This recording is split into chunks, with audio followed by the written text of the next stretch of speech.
Hello everybody, welcome to the Alternative Voice podcast hosted by Provisions Plus. I'm Jade Neivens-Brown and I'll be interviewing a number of our approved training providers to give you more of an insight into their journey in alternative provision. Hello everybody, welcome to the Provisions Plus podcast. Today we have Angela Saunders with us, who is the founding director of Progressive Consultancy and Training, so PCT for short.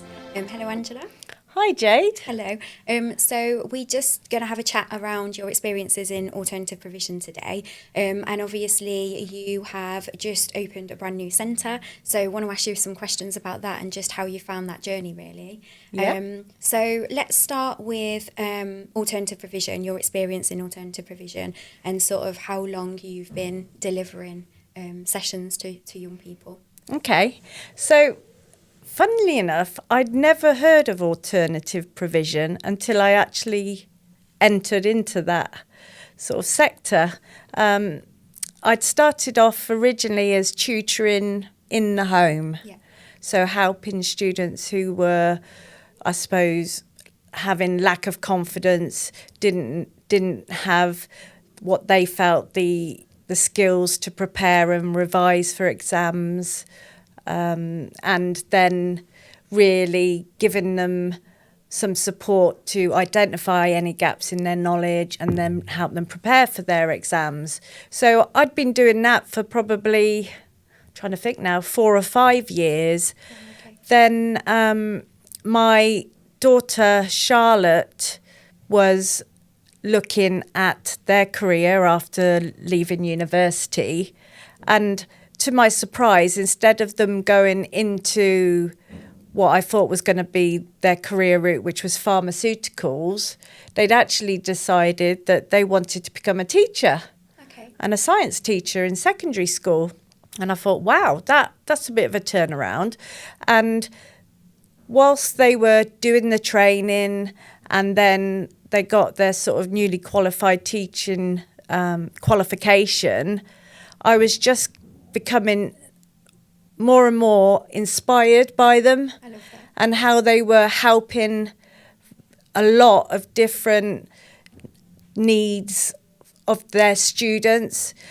They're living in Manchester. It was an area that has sort of a very mixed demographic, and with them explaining all those different needs and then explaining that they use an AP for certain students, I was like, what's AP? Tell me a bit more. And that's when I sort of discovered it. Wow, okay. And then I thought, okay, good old Google, let's have a look. And that's when I found Coventry City Council had an open tender to potentially enter into that market. And that's how it sort of, the journey started. I had, obviously my experience from tutoring. I knew the curriculum well. I knew how to appoint qualified tutors, how to prepare them to tutor in the home. And they were much better at working with, students on a one-to-one basis than like, a mainstream teacher who's got a lot of skills to teach to a crowd of, 30 students. Yeah. So I sort of thought, well, actually the shift from home tutoring, supporting children who need to fill gaps in knowledge or have some other sort of, I suppose, other needs like self-esteem, confidence, I felt that shift was manageable and I could do that. So I looked at the tender, obviously applied for it, and to my delight, I was successful. And I remember the day I met yourself and your manager at the time, and I was really happy. I felt for the first time probably in my last sort of 20, 30 years in my career that I was going on a trajectory that was going to be really positive, not only for me, but for the students that we were going to help moving forward. Yeah, I love that. So that must have been, about 5 years ago, mustn't it, now that we met? 4 or 5 years ago? Yeah, I believe so. I think it might be longer. I'm sure it was 2019. Wow, okay. or even late 2018. Right, Were you there then? Yeah. No, so I'm sure it was then. So when you think of it, it's like, wow, is that nearly 6 years? Yeah. And that time has just disappeared, hasn't it? It has, yeah. But how far you've come over those 6 years. So for that being the beginning of the AP journey, as it were, I didn't realise that Coventry was like the first place that you were working and delivering alternative provision. So I feel sort of blessed that I was a part of that as well. So obviously we met in the capacity that I was working in at that time for Coventry Local Authority. But now we're still working together, and obviously I've now got Provisions Plus. So it's really exciting that we're still involved in each other's work, I think. So over that journey then, what do you think has been your biggest achievement? I think my biggest achievement so far has been seeing some students that, sadly, to no fault of their own, had been identified as probably not being able to be helped in terms of their education. I'm not blaming anyone in particular, but sadly, when we see and meet students for the first time, there does seem to be a sense of low self-esteem, that they have somehow received messages along their journey that's telling them they can't achieve anything and that they're not going to be able to do it. And I've always, you're so do you right think with that? And that is it, isn't it? And I also feel that that's reflected in the referral documentation that's received by training providers as well. We know that paperwork that comes through a lot of the time gives a completely different reflection of a child or a young person to them when you meet them. You're meeting a completely different child. So, I think that definitely they have had that sense of, I suppose that they've failed with the education system, but that's when we need to be looking more at alternative provision and what's available that can meet need outside of the mainstream education. That's really, really good that you're having such an impact on the young people that you're working with. Now, you have obviously recently undergone a huge project. Do you want to tell us a little bit about that? Yeah. Look at your face, the excitement. I know. I love the project. Not sure my husband has enjoyed the journey as much as I have, because I love all things practical. Yeah. I always have done. And I think when I see a problem, I probably do maybe simplify it to say no problem is insurmountable and that we will achieve it. You definitely have that, have that approach, definitely. I think the only time I'd probably say I'm not sure that's achievable if someone said to me, you're going to become an astronaut and go and live on the National Space Centre. And I'd probably say, I'm not sure I can achieve that now, I'm too old. But maybe you try. I might do. So I was looking for premises in and around Coventry city centre for some time, and every premises I looked at always seemed to have something not quite what I wanted. And I was gradually getting, I suppose, not frustrated, that's probably not the right word, but I'm going to go with disheartened. Yes, that's good. That's a good one. Yeah, disheartened, thinking, how am I going to find somewhere that's going to support my vision of the type of facilities and opportunities we want to provide our young people? So I came across this quite old warehouse. So before you go into that, you obviously looked at a lot of different properties, didn't you? So I know I came to have a look at a few of those with you as well. And there were all different types of buildings, weren't there? And some of them we came away and we were like, this could definitely work. And then others we were like, absolutely not. But yeah, like that wasn't a quick thing. It wasn't a quick process at all. You must have been looking, I'm going to say, about a year. It was more than that, I think. Yeah. It was nearly 2 years. Wow. So obviously at this time as well, you still had your other centre. So you've got your centre still in Earlsdon, which you were delivering from, and you had students there, and that was working really well. Yes. But then you found this building. Yes. I don't know how I found this building. I think I actually occupied a lot of my time in the evenings, whilst I was in bed on my iPad, I'd regularly have this link looking at commercial properties in and around Coventry, knowing that these premises come and go quite quickly. So I had to sort of review what was on the market. And then when I saw this place and I thought, ooh, that's within my budget, knowing that it was pretty much a blank canvas. And it definitely was. Yes. I thought, oh my gosh, this could be amazing. And even just looking at the pictures, I already had the vision of what I wanted the internals to be. Yeah. So I do find it difficult sometimes once I've got an idea or some creative visual in my mind. I do find it difficult to drop that until I can get to a conclusion that it's not a viable option. And with the warehouse, I never got to that conclusion. Yeah.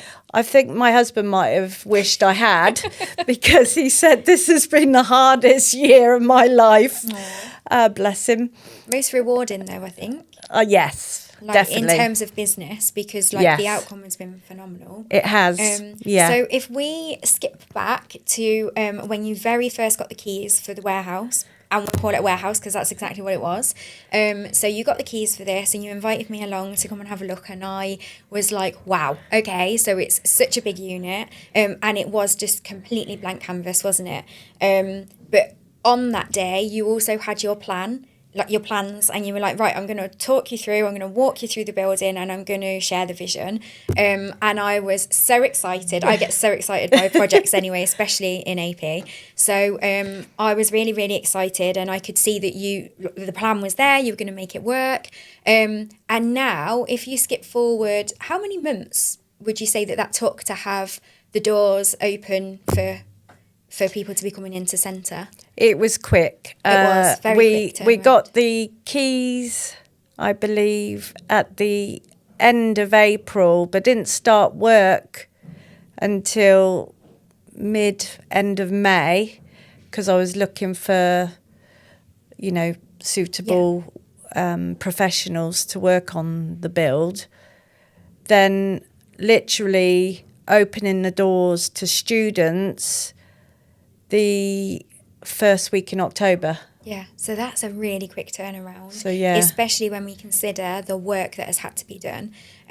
So obviously when we post this podcast, I'm going to also add the photos from before, if that's okay with you. Yeah, sure. So we've got a really amazing photo of Angela on the day that I went out to have a look through the plans, of her stood in this empty warehouse, so proud. And now, obviously in October, you then open the doors to students coming in to have their AP delivered, and you have now got a fully transformed building. So you've got obviously your classrooms, you've got sensory spaces, you've got, wow, you talk to us about what you've got. Yeah, I'll be upfront that when we opened the doors, we had to cordon off some areas because 5,500 square feet wasn't fully completed.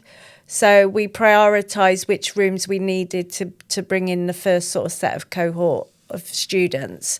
And now over the months, we've been finishing off that build and perfecting some of the build that we'd previously done. Yeah. So, yeah, my vision was and always has been providing work experience opportunities for students. And I thought the best way I could do that is to have that under my own control. So we set up a pet parlour for pet grooming. I don't call it a dog parlour because although dogs are probably our biggest client, we do invite Small animals. We've had rabbits, we've had cats. I'd love to groom any guinea pigs if anyone's got them to bring in. So we've got our pet parlour, we've got a small hairdressers. Again, it's only got 2 stations in there. We are predominantly for the under 16s teaching sort of salon reception duties, health and safety, doing hair washing and styling. So we felt the 2 stations was adequate because we didn't want to overwhelm any clients coming in, and we do this sort of carousel approach where the students come in, do their practicals, and then go back into the classroom when the next set of students, come in to do those practicals. Then we've got 2 good-sized classrooms that are generic enough where you could teach anything in there. Yeah. We've got the art room, which, again, can be used for anything. We do sometimes use it as an overflow for some of the hair styling students, because they start off with the doll's heads, and we can attach those in there and they can style those. We did build I thought it was a very large workshop, so we were able to offer construction skills, which is around carpentry, plumbing and basic electrical skills. And we're also extending to painting and decorating next year. Then I suppose probably my favourite room is the new catering kitchen. Yeah, it's because that, was something that was important to me, not only for students who seriously were looking to move into that sector or industry, but also giving every student the opportunity to develop those skills of cooking, meals to a budget and being able to look after themselves. So I went probably a bit OTT on that, where we've built, 5 independent stations in that kitchen, and we've not had to use all of them yet, but maybe one day we'll be seeing the kitchen, being utilised in that way. But that will help so well with life skill work though, won't it? Like you say, it's so important for all of our young people to know how to be able to cook. So that is going to work really well for that. Yeah. And it is brilliant. The facilities that you've got in there are really good, aren't they? Yeah, I'm pleased with those. Yeah. And then the area we haven't yet quite finished, although that will be imminent, is my vision of the garden room. I'm so excited about this. Yeah, I am too. So we got the garden room that literally opens up onto the terrace out the back, so that we can have, hopefully, help transport students into, an outside area which is calming, gets really good sunlight there, and actually encourage them to grow things as well. So I'm really excited about that. And as the weather's improving now, we'll be hopefully getting to use that space shortly, because that will be the next room that's completely finished.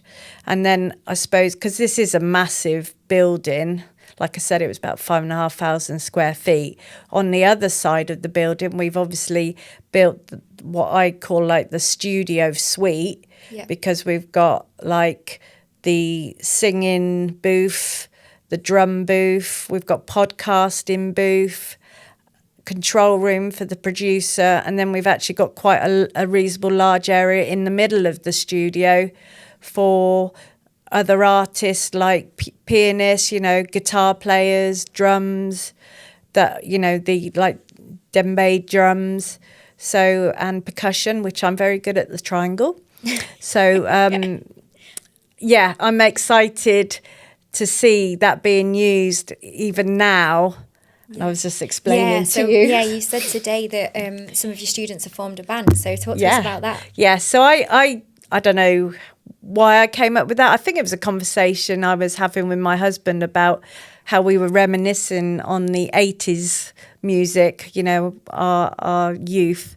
And we were saying, actually, you don't see many full bands anymore in artists, do you? Like the drummers, the guitarists, the bass and all of that. And we're thinking, it's a shame. It's all very digital and mainly about the singing. So I sort of said, wouldn't it be great to get a handful of the students that are enjoying the music course and actually teach them an instrument to then form a band? Love it. Yeah. You say it like it's so easy as well to just form a band. Yeah. But it's happened. Well, the music teacher made it look very easy, because yesterday there was a young lad who'd actually purchased his bass guitar only 2 weeks ago. Wow. and was stood there next to the music teacher who's got his own electric guitar. So we had a lad on bass, normal sort of electric guitar. Then we had another student on the drums and then another student to do the singing. Amazing. And I really was so excited and I wanted to just join in singing, but I didn't want to take over. But I felt like a kid in a candy shop. I was like jumping up and down and smiling in the background to see these children. And they all enjoyed it? Oh my gosh, they were so happy. Is that something that was it a one-off or is it something No, I think we're going to be continuing. Yeah, I love that. Yeah, but I was in awe because I was thinking, wow, I know that guitar, the bass guitarist, had only just started learning the guitar and he knew the entire song and he was doing a lot of chord changes. So I was like, wow. That's amazing. He'd remember, he'd remembered it. Yeah. And I loved the fact that he was rocking in time with the music teacher.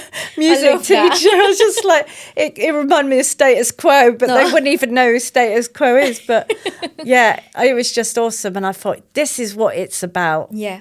Got to have fun, but learn at the same time and actually just embrace opportunities. So, and that's exactly it, isn't it? I mean, they've been given that opportunity where actually that wouldn't have been presented to them. No. Necessarily in other settings. So that's amazing that they've done it and they've done it so well. And, you know, these young people, a lot of them don't know each other as well before they come to you. That's right. So the fact that actually they've met new people, they've found a common interest and they've created something really special, it's just amazing. It really is. So one room that you've not discussed is the life skill room. I'm glad you said that because I'd forgotten about that one. We call it number 8. And the reason why we call it number 8 is I looked online trying to find a second-hand front door and one appeared. I think I actually drove all the way to Birmingham for it, was number 8. So I've got this front door and I said to the builder, this is our front door for the classroom on the corridor. And he looked at me and he said, it's a front door. And I said, yep, it's a front door. Why are you putting a front door on the classroom? I said, because this is going to be our life skills, independent living apartment. Yeah. Studio apartment. Which was part of the plan from the get-go. Yeah. I remember when I came out and you were showing me the plans, this was always one of the things that you were like, we need this, we're going to make it happen. And yeah, I love that idea. Yeah. So what's the plan with number 8? So number 8 is pretty much finished. I've got carpet fitters coming in next week. We've got the shower room fully installed and finished. We've got the little kitchenette, which I say little, actually it's bigger than my first house's kitchen. So we've got fridge, freezer, washing machine, cooker, full cooker, single cooker with hob and a microwave. The shower room is literally a shower and a toilet and hand basin. But then in the sort of main living area, which is open plan, we've got a pull down bed. So it's space saving bed with small sofa, little TV. We're just making it like home. And I picked up this mantelpiece the other day. Of course you did. I did, yeah. Even my staff are like, look, why are you carrying a mantelpiece? I said, it's for the apartment.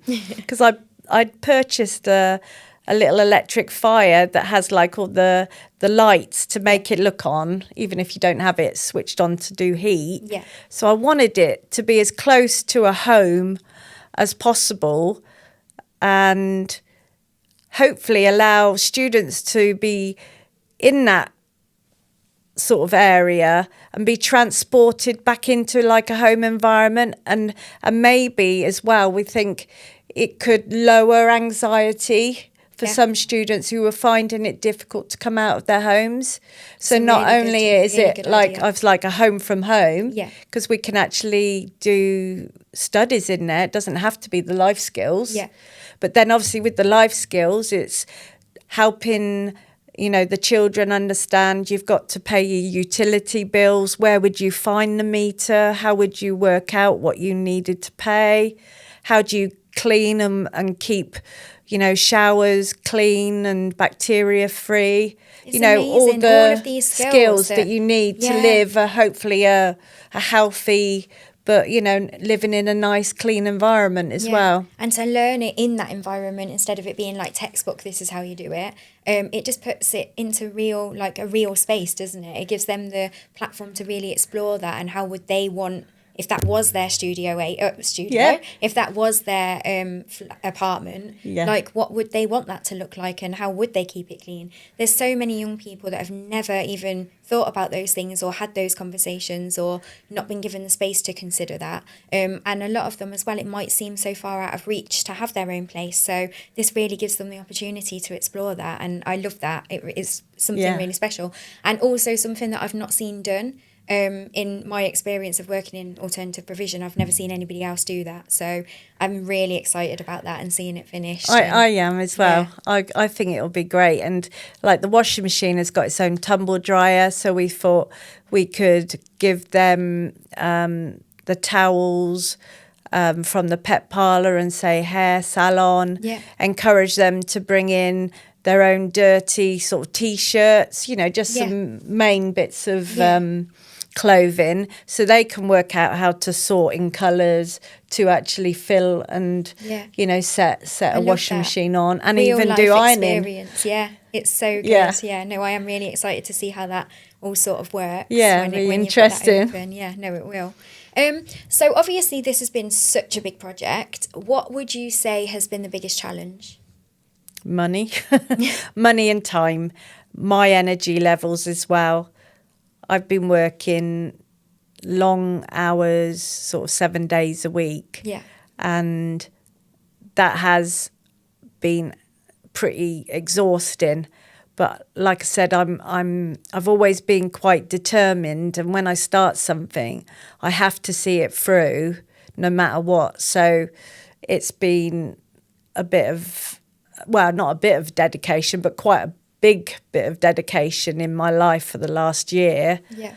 I've obviously had some amazing help from my husband, and the builders and the professionals that have been helping have been amazing too.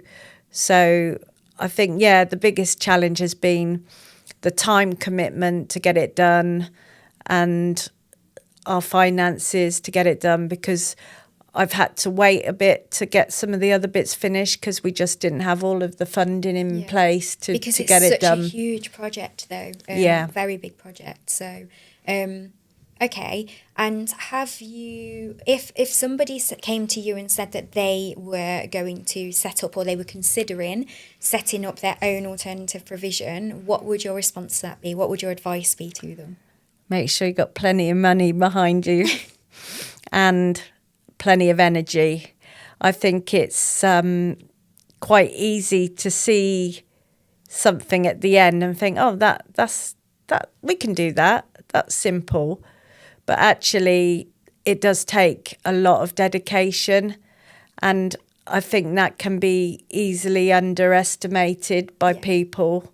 They think, oh, it might have come easy, but actually, no, that's graft. Me using pretty much every weekend for the last 12 months, and pretty much all of my summer holiday was taken up. Such long days, because you have literally been working like the longest hours to get things done. I pretty much work 12 hours a day. But then when you see the young people engaging so well with your provision, and experiences like the band where you've brought together all of those young people, like we say, that had never met, and you know, and now they're forming a band, that makes it all worth it, doesn't it? And that's what AP is about. Absolutely. Finding something that works for the young people and the passion that they then want to engage in things that they would have never considered before, but you're presenting those opportunities to them in a safe space. Absolutely. I think that's my end goal, and that's what keeps me going. It's about the children, the students, and I just think to myself, wow, if I'd have had this sort of support when I was at school, where could I be now? Even, you know, that would have made such a big difference to me. And I think your provision is making a huge difference. One of the, most important things that, like from my experience of working with you, that I think needs to be mentioned is that it's not only the support that you give to the young people that you work with, but it's also the support that you give to the whole family. So you recognise that actually the right AP can have such a huge positive impact on a young person, which then that changes everything, so that they're then happier at home. That helps with their relationships with their parents or their carers. But then if the parents and carers also need support, you are always the first to say, we can do that, we can support with that. So there really is like a holistic approach that you give from Progressive. Okay, so what's the plan? What's the plan? Obviously, you've been working on this huge project. It's almost finished. What's the plan over the next for the next 6 months or for the next academic year? Gosh, I've put you on the spot there. You have, because what I want and what my husband thinks is realistic, because he is a director as well, and obviously he's got a major input into the direction in which our AP goes. I think I've always been looking at what are the next career options for these students moving forward, and therefore do we have, one, the facilities, and two, the staff and resources to maybe deliver these opportunities for our students of the future to learn. Because we are very much focused on not just the here and now, helping them with their education and spiritual and mental health and well-being, but actually what's going to help you to become that successful young person or adult in the community, in your career, having some purpose, having some, joy in life. That's the important bit to me. Yeah, absolutely. You're so right, because it's, our young people get all of this support. Well, some of our young people get this support, obviously, because what AP support looks like is very different to mainstream support. So those young people that are accessing alternative provision are getting this tailored access to education, and then as soon as they sort of become a school leaver, a lot of that support is pulled away. So is your vision that you can help further than that, and support with sort of post-16 provision as well? I know that that's something that you're currently already offering, ready for the next academic year, and you have got some post-16 students anyway, haven't you? So are you looking at developing that further? Absolutely. That is my plan. Yeah. How far I go with that, I'm not sure, although I am starting to convince my husband, and you're working on it. Yeah. Partner director. Yeah. So I think it sounds pretentious, but I'd say I'm an entrepreneur. Yeah. I've still got loads to learn about business, and I think that will always be a learning, objective. But what I have done in the past and would like to do more is what I've noticed or recognised, especially with some of the students we've been supporting, with their challenges and their personal sort of difficulties in life, working for a traditional employment company that's the traditional model of you do 9 till 5, this is your break, you can't go out, or this is what you have to do. I would say 80% of our students would never be able to operate in that environment. They agree. Just would struggle, and it would make them very miserable. So I'm a big believer that they have got a lot of talent, and focused in the right way, if I can help them secure work with a company who would be able to be flexible for their needs, or get them into their own self-employment or setting up their own businesses. So that is really important. And we have, got one success story so far where the young person has set up their own business, doing DJing. They've got regular gigs. We've been encouraging this student to develop workshops for the daytime, and we've got them placed at a school in the area where he goes and teaches other students and hopefully inspires them to consider. What a way to build that student's confidence as well, to know that you're putting that trust in him to create those workshops and then to go out and actually lead on them as well. Yeah, Amazing. absolutely. Yeah, that's something really special. That's my vision. Now, how I achieve that, I'm looking at options, but I really want what I think I've mentioned to you before is like the circular economy, self-sustaining model, where our students, when they're ready, they're sort of flying the nest, but they're actually going to the next stage of their, life in terms of working life or more further development, which would be them working under our supervision, either in their own business or for one of our sister companies, to then get to that point where they could fly the nest and do it themselves, because there are lots of opportunities out there for jobs that can be done as a small business, and a lot of these students have definitely got the talent to do that.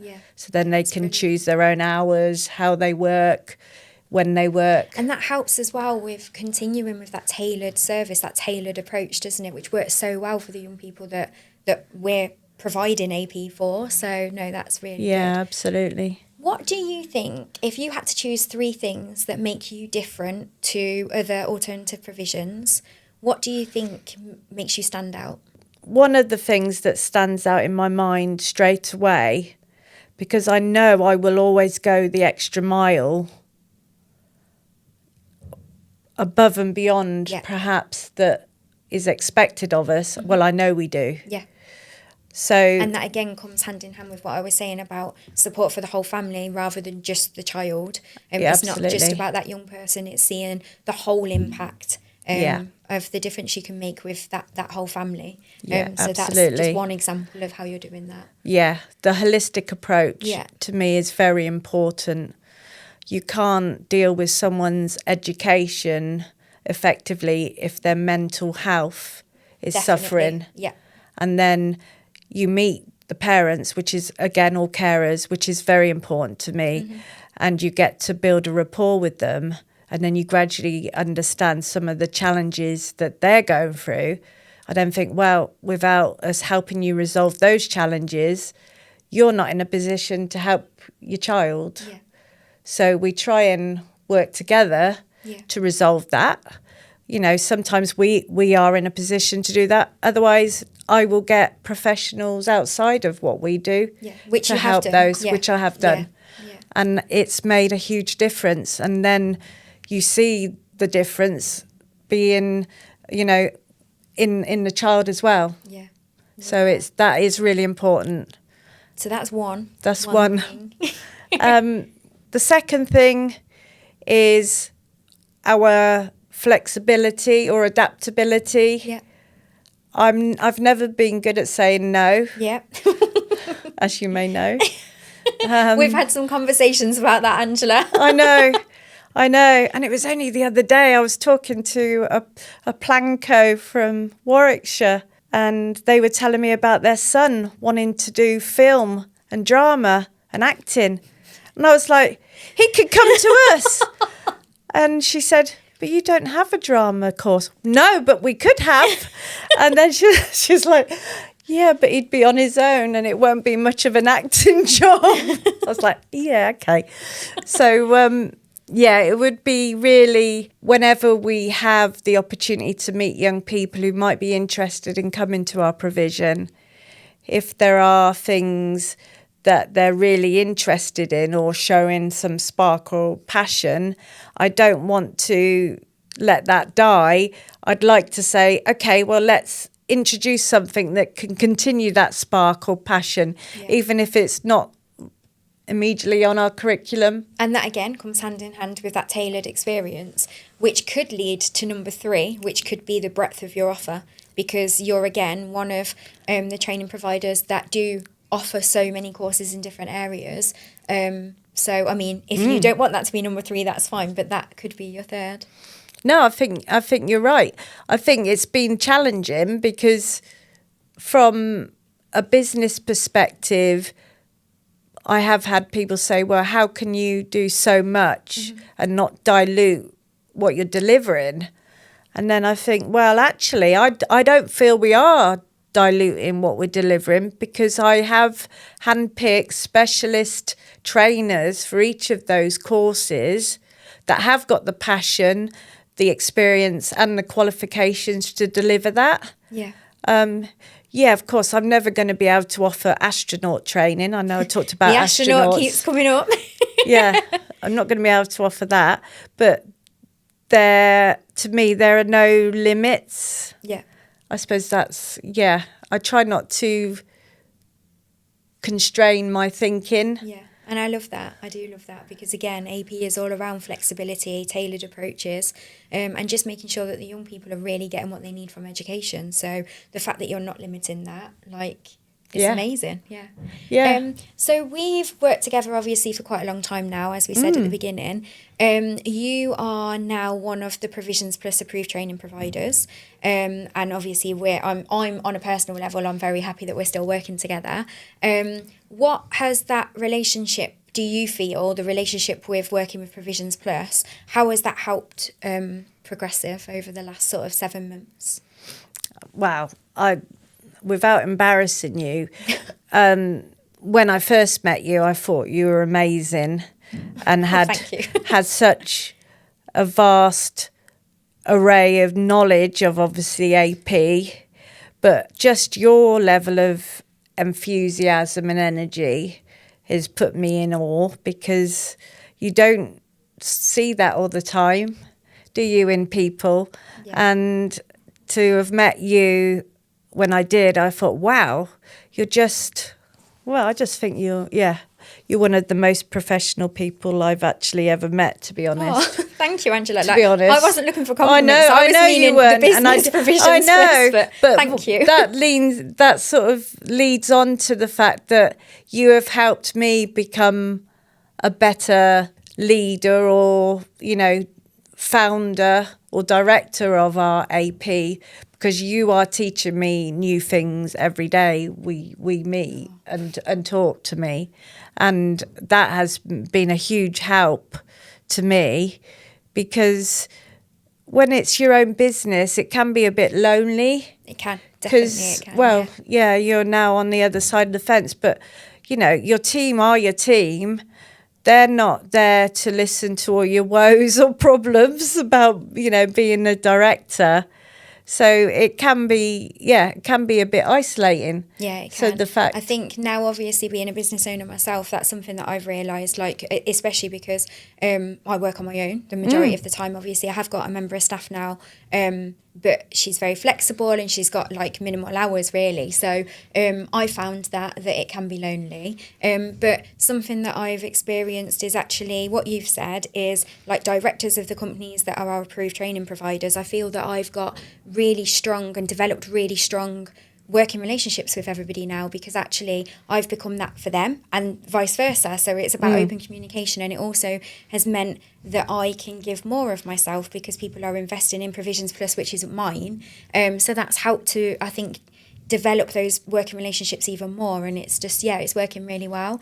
So I'm glad that you feel that you're being supported by myself and by Provisions Plus, and I think that it's working well. I do think it is working well. Really good. So okay, so is there anything that we've not covered that you would like to talk about? I think something that sort of popped into my mind a bit earlier on before we started this discussion was, there had been, when I first entered the AP sort of sector, there had been this really, I suppose, mixed perception of what AP is or was. Yeah. And a lot of people would repeat it's for naughty people. I'm so glad that you've just brought this up. Like, I was only having this discussion earlier, and I feel like I sound like a broken record a lot of the time around this. But I think when I started, so I was 19 when I started in alternative provision, and from then, like, it was always this perception and this stigma that AP is for the bad kids, and that just didn't sit right with me. And when I was working for Coventry Local Authority, it was really, really important to me that we started moving the framework away from that and becoming more inclusive. And I think that's naturally happened since COVID, because there's been a change in the referrals that are coming in, and there's a lot more referrals around young people with SEM that need SEMH support. But you're absolutely right. There are some people, and there's a lot of work to be done around still moving things away from the naughty kids or the bad kids, because no kid is bad. No. It's about finding whatever works for them in terms of education and that tailored approach. So no, I'm really glad that you've brought this up. So where do you feel that we're at with that at the moment, with the stigma? Well, I think yourself and the local authorities have gone a long way in trying to remove that perception or stigma. But again, these things don't happen overnight. I find some of my students that come to our provision, because I like to understand the parents or the carers, I still get that impression from some parents. That's their perception. Yeah. I have actually had parents, say to me, to my face, that they don't want their child to come to me because he's being punished. Wow. And I said, you see this as a punishment? Yeah, he's being punished, sending him to you. Again, that comes down to lack of understanding, and I think that's something that Provisions Plus are really trying to do to change the narrative here a little bit. So we are providing a free helpline for parents and carers at the moment around alternative provision, and we're also hosting open evenings for parents and carers so that anybody can come to those events and find out more around actually what AP is. So obviously AP isn't just unregistered AP. Obviously you're an unregistered training provider at the moment, but we explore what that looks like, the options that are available, but we also help parents and carers to start getting the skills to understand what AP is and facilitate conversations with schools around, could this work for my child? Because actually, if they're given the right information and have a thorough understanding, nobody would see AP as a punishment, because it's not a punishment. It's something that is enhancing the educational journey for a child and allowing them to get everything that they possibly can from a tailored experience. So it's sad that we're 2025 and people are still thinking that. Is crazy to me, but that just shows we've come a long way, but there's so much still further. More work to do, isn't there? There is lots of work to do. And also helping parents and schools for primary to understand that actually this is an option for primary schools as well. It isn't something that only starts sort of in secondary years. No. We could be offering more courses to primary, which can be seen as proactive thinking and preventative measures. So I think there's still a lot of work to be done there as well, but all in good time. Absolutely. We're doing a lot that we can. We're doing everything that we can at the moment to start building and raising the profile of alternative provision and all of the amazing things that it can do. But these things are just going to come in time. But the more that we can be shouting about the amazing things that we're all doing collectively as a network, I think that will come, and it's already developing. The use of our last parent and carer open evening, we had 30 families that came to that, which for our first event, we'll take that. We're a very new network. So that's that amount of families that we could potentially help. And if we're making the difference, then happy days. And then throughout that, off the back of that experience, we've then had some of those families that have been coming to us for support throughout that journey. So they're then having those conversations with schools, coming back to us to ask for more advice, and that's working. And if we can offer that support to help parents and carers understand how AP could be utilised, which then helps our approved training providers with referrals as well, then everybody's getting something from that's going to benefit our young people. Absolutely. I think the work like yourself and others are doing in the local authority by upping the quality of provision is an important step. Yeah, it's very important. Quality, so anybody could set up an alternative provision. Like it could be a case of two people just recognise that they're very good at hairdressing, and they think, we'll set up an AP, which unfortunately, because there's no national standards currently, that is something that is possible. However, although there's so many alternative provision providers, to me, it's essential that we have more high quality training providers, and I think that is something that Provisions Plus stands for. We've introduced a model of best practice with robust quality processes, and that's something that is really, really important to make sure that actually the young people are getting the very best out of the education that's being provided. And other people are doing that as well, like the local authority.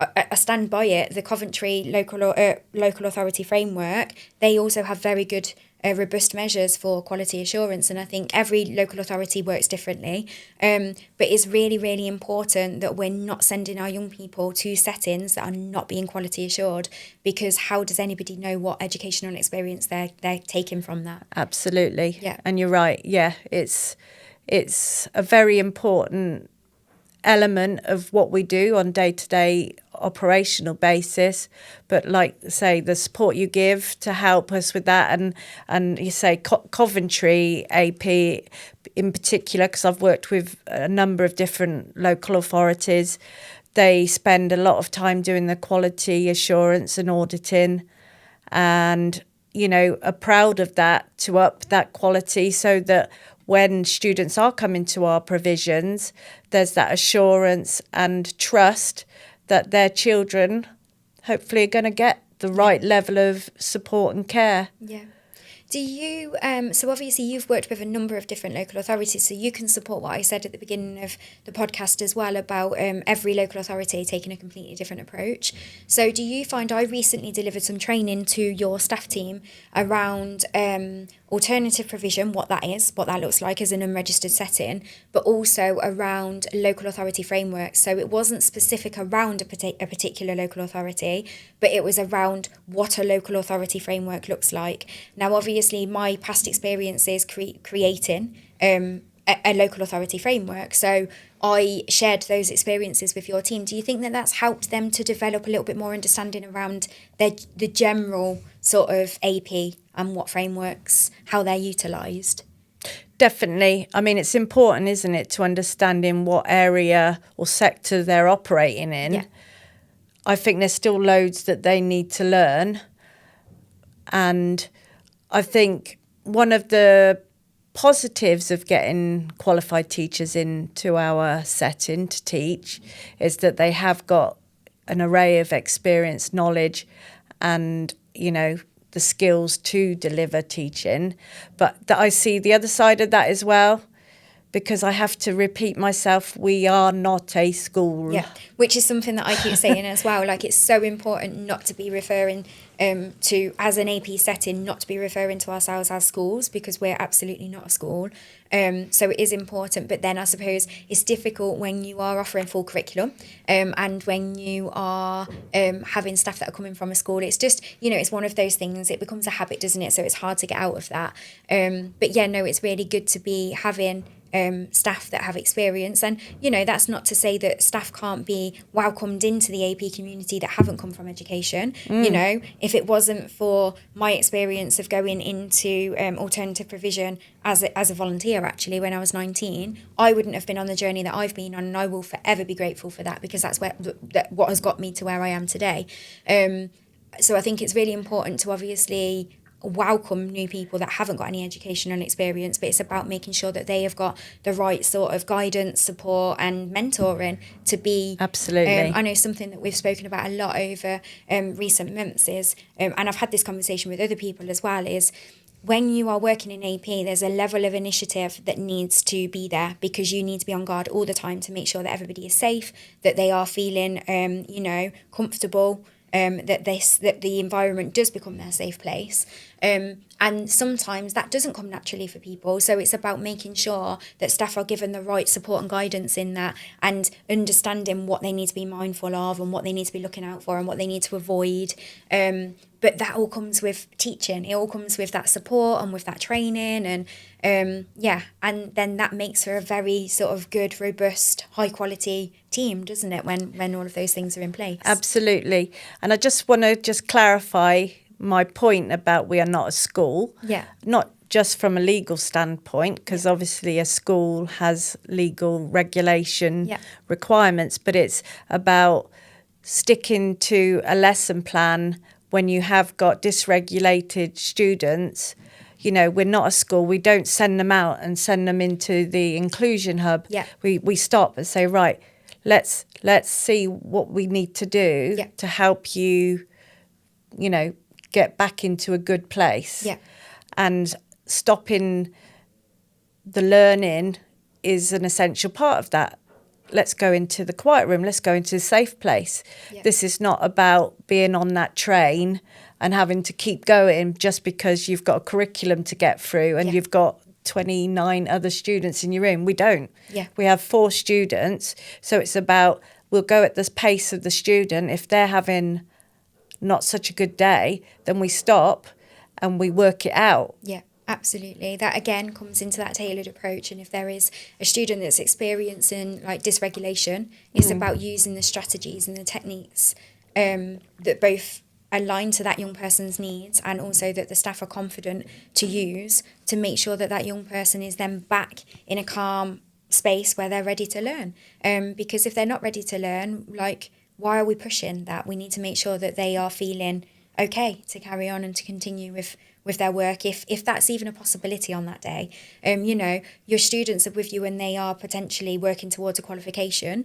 In most cases, they're working towards qualifications. Absolutely. But like you said earlier on, mental well-being is a huge factor.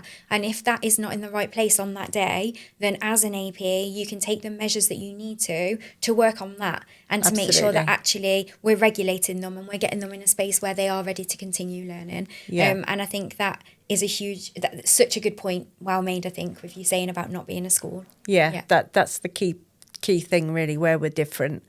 You know, we've got a plan, of course we have, but that plan has to be flexible and move with the student on that day. So. And do you feel like that is that the communication with schools helps them to understand that that's the approach that's taken as well? Like you have open communication, don't you, with the schools to make sure that actually, although the student is working towards this, today we didn't have such a good day and actually we've had to do a little bit of work that maybe has come off plan. But obviously having that regular communication with schools, they're aware of progress that's being made. And if you felt that actually a student was potentially not making the right level of progress because there were other things that they needed support with, you would be articulating that to schools and you'd be obviously updating on progress and stuff. So communication with schools is a huge factor, and that collaborative approach, I think, isn't it? Oh, absolutely. Communication with the schools, communications with the parent and carer, you know, those are key to success for that student. I really am a strong believer that, like you've just said, you can't force a student to learn something if they're just not in the right place to do that mentally. So we say, right, what would you like to do? Is there some art, some design work? Is there some music? Should we go and bake a cake? Should we make muffins? You know, that can be the best thing to do at that time for that student. It's a strategy, isn't it? To regulate, to get back into a calm, using something that you know is going to interest that young person to get them back in the calm state of mind that regulates them. And then once that has happened, you can then get back on task with whatever it is that you had planned for that day or that you were going to be working on.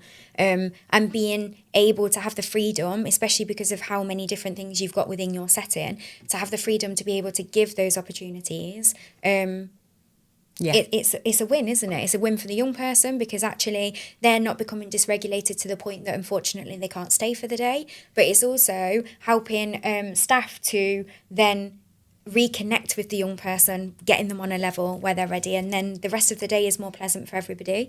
So yeah, no, I think absolutely, it helps. Yeah, I mean, we have strategies that are different for each student, and one of the things that is important is to maintain boundaries. You know, we do have students who like to take full control and push boundaries, so it's important that we maintain those boundaries, but maybe just give them options as to what they're going to do. Yeah.